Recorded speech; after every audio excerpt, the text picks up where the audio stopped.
There are a lot of plugin packages out there for After Effects and Final Cut that do various things. So one thing that's pretty amazing for me is Boris Continuum Complete, or BCC as it's well known. BCC 8 is on its way out. It comes with just a ton of different plugins and effects and filters, and it also has some pretty decent keying and blending filters as well. So if you go to their website, borisfx.com, you can check it out, even download a trial version of it. Well, we're going to take a look at their chroma key filter here and see how well that works. And I've got that installed here on After Effects CS 5.5, and I'm just going to apply it to this foreground. I've got a foreground and a background here, and we'll apply it right here, chroma key.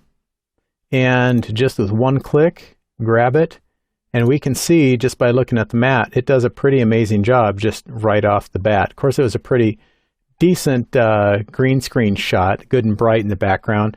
A little too bright, we got some spill here, so we can pull the lightness down just a bit, and we can see that will disappear. And that's not just spill, that would actually make her face transparent there, which we can't really have that. So let's go back to our composite here now and look at spill suppression.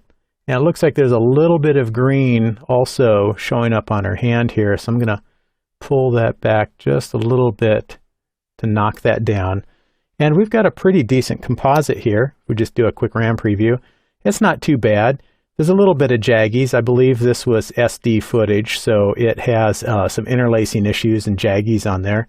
And if I wanted to get a little bit of that off, I could do a couple different things. One is I could use their composite choker, and if I close that up, I can add maybe about 1% of the blur and the choke, and that's going to knock that back quite a bit.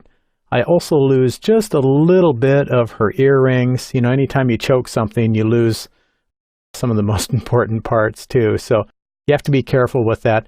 Another option I do if I just want to get rid of jaggies, and I also want it to have more of that DSLR look where, you know, our background's a little bit out of focus. So let's take her and soften her up a little bit too. I just go in and add some of the lens blur effect here, camera lens blur. And of course, default's a little hot. So I'm just going to go down to 1 and see how that works. See, that knocks down the jaggies. It also gives her kind of a film look to her. And one last thing I would like to do is come in here and change some of my levels because she is outside, and I just come in and bring some of that up a little bit, gamma, maybe a little bit more in the highlights. She's in the sunlight. And then of course, warm it up just a little bit more in the red, bring some of the sky from the specular in, the blues, and warm up the mids just a little bit. So that really helps bring her in as well. So just those couple steps. Boris has a ton of effects. Definitely go check it out and download the demo and see what you think.